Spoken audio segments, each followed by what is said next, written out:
பச்சை புடவைக்காரியாய் உன் தாய் மீனாட்சி நான் இன்று உன்னிடம் வந்திருக்கிறேன். என் தங்கமான தங்கப்பிள்ளையே, தேவையில்லாத வழியில் நீ செயல்பட நினைக்காதே. குறுக்கு புத்தி சுயநலமானது, விரைவில் துன்பத்தை கொடுக்கக்கூடியது. அது வேண்டாம் தங்கமே. உனக்கு நாம் யார் தெரியுமா? பேராசை பிடித்த நன்றி கெட்ட உயிரினங்களைத் தவிர வேறு இல்லை. நமக்கு தெரிந்ததெல்லாம் கேட்பதும் கெஞ்சுவதும் மன்றாடுவதும் தான். நம் விருப்பம் நிறைவேறியதும் ஒரு சில நன்றி வார்த்தைகளை கூறிவிட்டு நகர்ந்து விடுவோம். ஆனால் உன் அன்னை நான் இரக்கமுள்ள கருணையுள்ள அன்னை. நான் எனது பக்தர்களை ஒருபோதும் கைவிடுவதில்லை. நினைத்தது நடக்காத காரணத்தால் நீ தடுமாற ஆரம்பித்திருக்கிறாய். தடுமாற்றம் உன்னை அமர விடாமல் அலைக்கழித்து மனதை ஓரிடத்தில் நிலைக்க விடாமல் செய்கிறது. இப்போது உனக்கே அது தெரிய வரும். தருவதற்கு நானும் பெறுவதற்கு நீயும் தயாராக இருக்கிறோம். ஆனால் உன் நிலையற்ற மனது மட்டும் என் அருளை நீ பெற்றுவிடக்கூடாது என அவ்வப்போது குழப்பத்தில் ஆழ்த்தி விடுகிறது. என்னிடமிருந்து பலனை பெறலாம் என்பது யாரும் விலக்கிச் சொல்லாமலே உனக்கு விளங்கும். மனதை அடக்கு. அதை ஒருநிலைப்படுத்தி முழுவதுமாக என் மீது திருப்பு.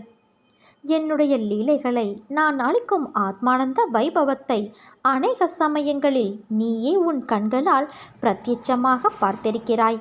அப்படி இருக்கும்போது நீ எதற்காக கவலைப்படுகிறாய்?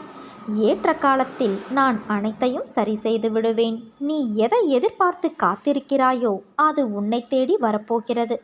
பயன்படுத்திக்கொள்.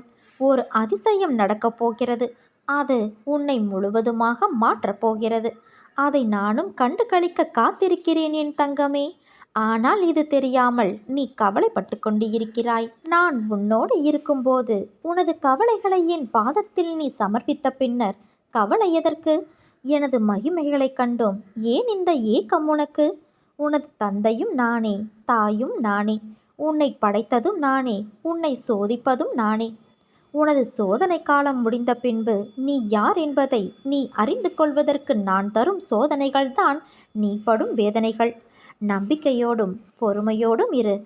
அதற்கான பலன்கள் விரைவில் உன்னை வந்து சேரும். உனக்கான நல்ல நேரம் வரும் வரை என் மடியில் அமர்ந்து உன் கர்மாக்களை கழித்து வா.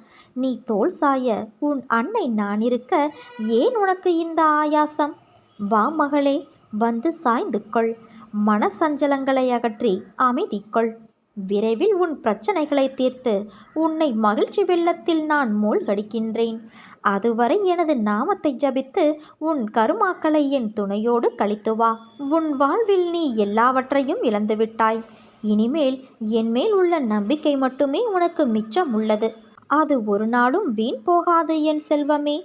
நீ ஜெயிக்கப் போகிறாய். என்னுடைய ஆசீர்வாதத்தால் நீ ஜெயிக்கப் போகிறாய். நாளுக்கு நாள் உனக்கு பொறுப்பு அதிகரித்து கொண்டே போகிறது.